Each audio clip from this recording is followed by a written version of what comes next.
So I'm going to talk about the role of academia in individual, or what I call the individual responsibility to protect.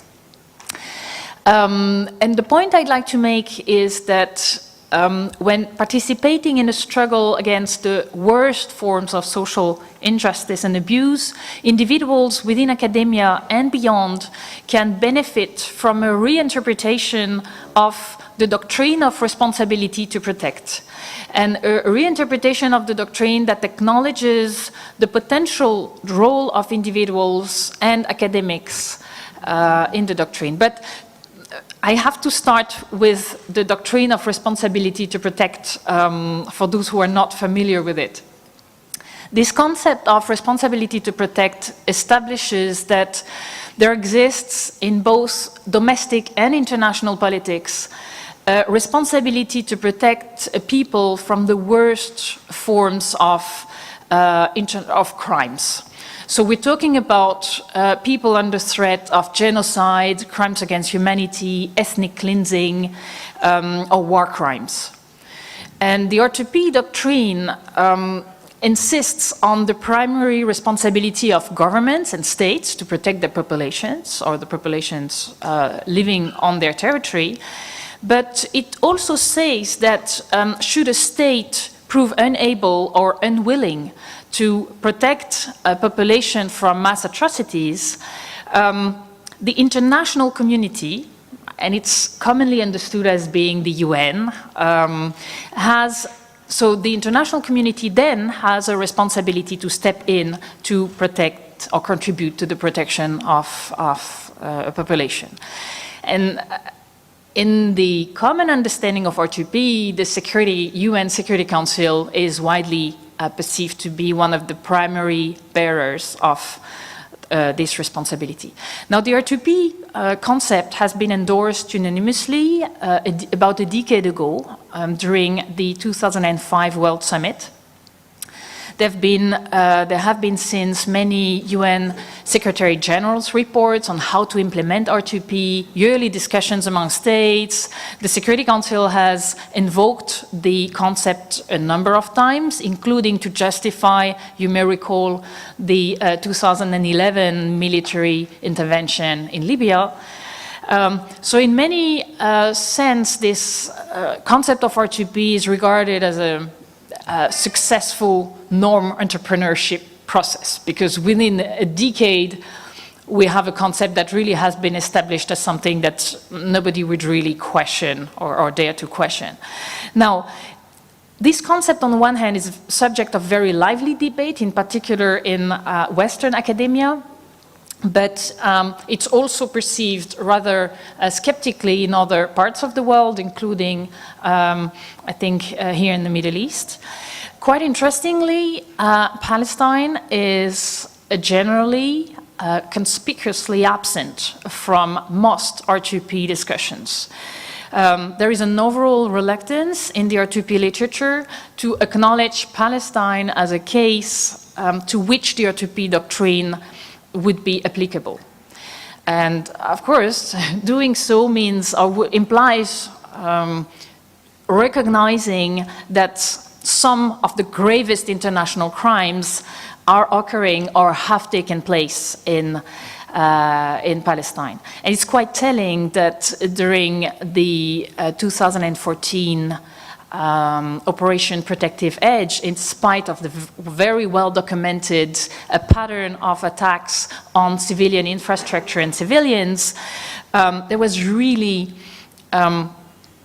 among the R2p scholarship, most scholars were not discussing the applicability of the concept to Gaza, and some were explicitly denying applicability of the doctrine to Gaza, and primarily they were arguing that R2p was not applicable because that was an international conflict and the R2p doctrine does not apply, which is a completely Kafkaian argument, but I don't want to go into that. So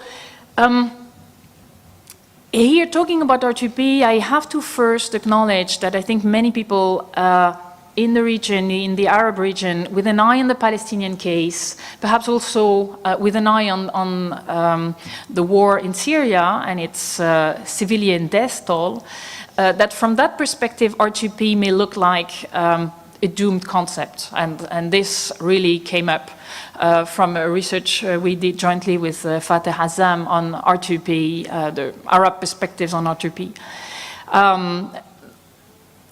So yes, it may look like a doomed concept, one that is conveniently instrumentalized when it's in the interest of powerful actors willing to intervene, Libya type, militarily somewhere, but at the same time a concept that is does not guarantee that people under threat from really grave crimes will be effectively protected. Think Palestine, think Syria.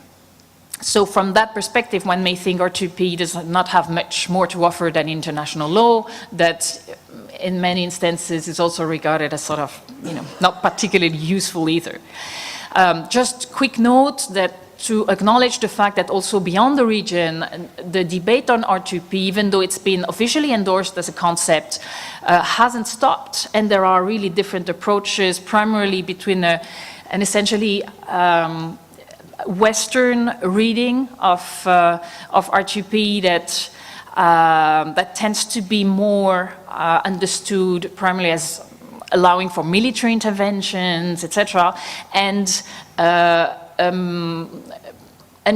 different reading of R2p, more typically Southern reading of it, that is wary of the concept's potential for instrumentalization, of the connection that was made in 2011 between R2p and regime change and that sort of things. So drawing this picture of a concept that sounds nice, but doesn't seem to trigger a lot of enthusiasm and hopes in many parts of the world, including the Arab region, one may wonder how useful it's going to be for this conference topic. So here, 2 points to justify presenting on this right now here. There's an assumption upon which I'm working here, and it's the assumption that international law in general and such concept as R2p in particular should not be dismissed as useless because of their obvious limitations, which they have, but that they should be considered as one of the tools that can be used in the struggle for social justice and for the respect of the most basic human rights. So I see, and it's one of my starting points, R2p as a potentially powerful tool in spite of its limitations, therefore worth exploring and studying its usefulness. The second point is that the classical understanding of R2p is really focused on the responsibility of institutional actors, states, UN, etc. And I believe that this classical understanding of R2p is way too limited. And something I've been working on is to call for an acknowledgement of the role that individuals can play in the doctrine. And interestingly, a former Secretary General Special Advisor on R2p, Ed Luck, has recently published a piece on this very concept of individual responsibility to protect. So this is something that I had also thought of. And I'm hoping that this interpretation of R2p is going to get more visibility, perhaps now, and perhaps more influence on the debate. And in turn, increase the relevance of R2p for the scholarship.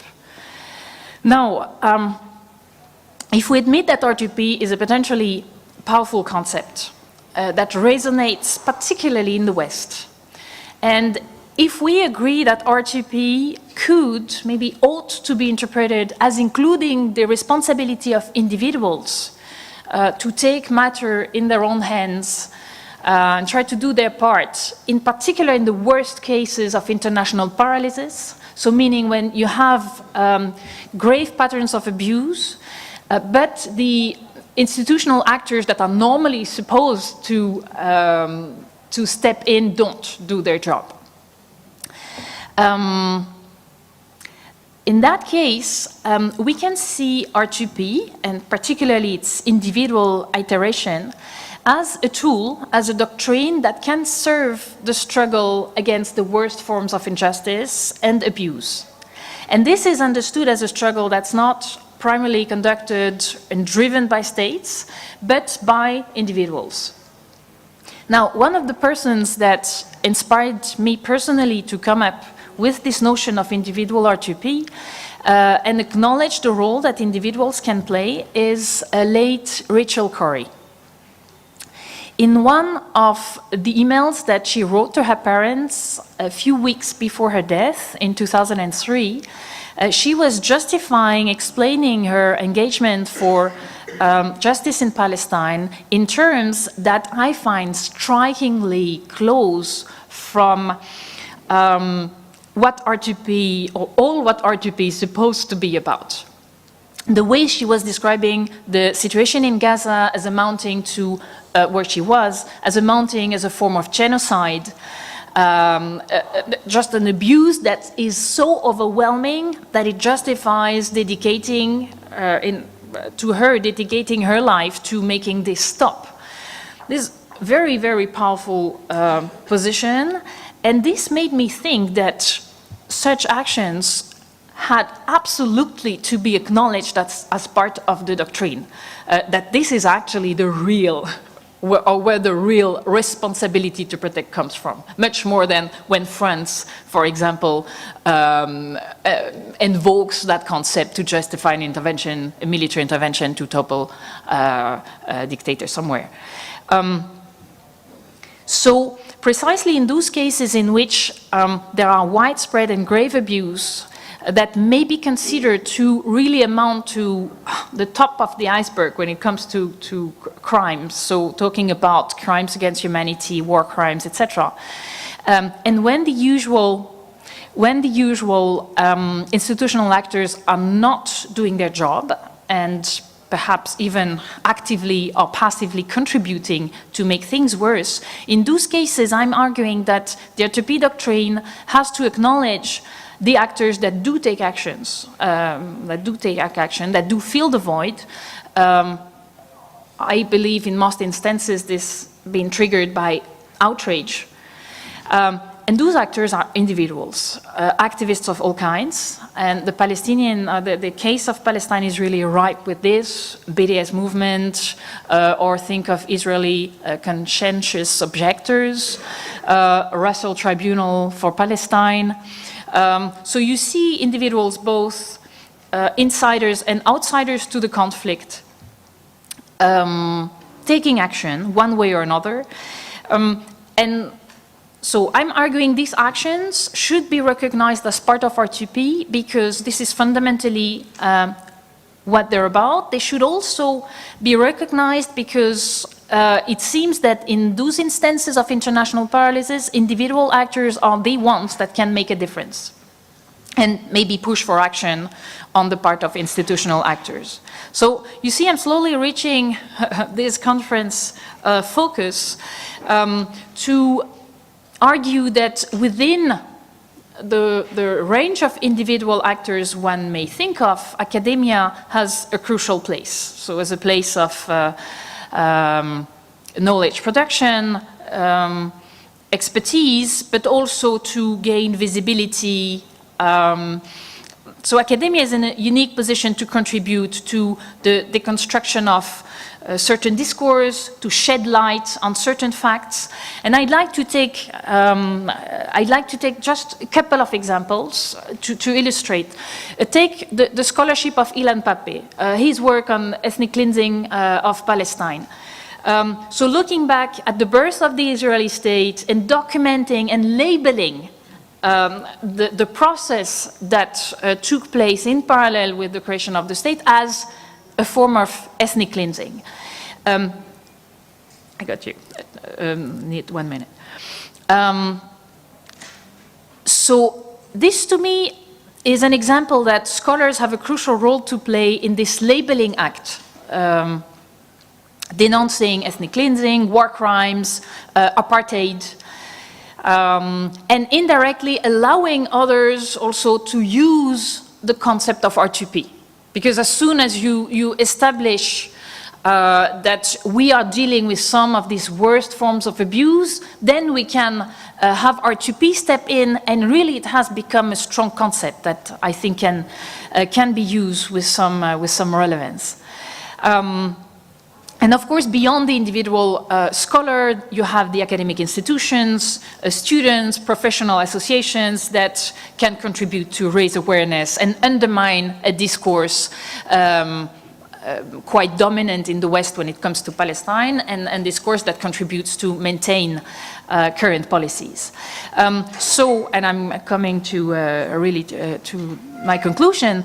Therefore, I think the concept of individual responsibility to protect has the potential to be both an incentive for individuals in academia to act, but more importantly, it can be a potentially strong tool that academics can use to increase visibility of their research, to raise awareness on the worst forms of abuse. And I think it's a particularly powerful tool when it comes to Western audiences. I leave it there, been trying to squeeze years of reflection and connect it to the overall theme of this conference, but I hope we can be interested in seeing how, whether you share this hope that this can be a tool that could be useful. Okay. Thanks a lot. Thank you, Coralie.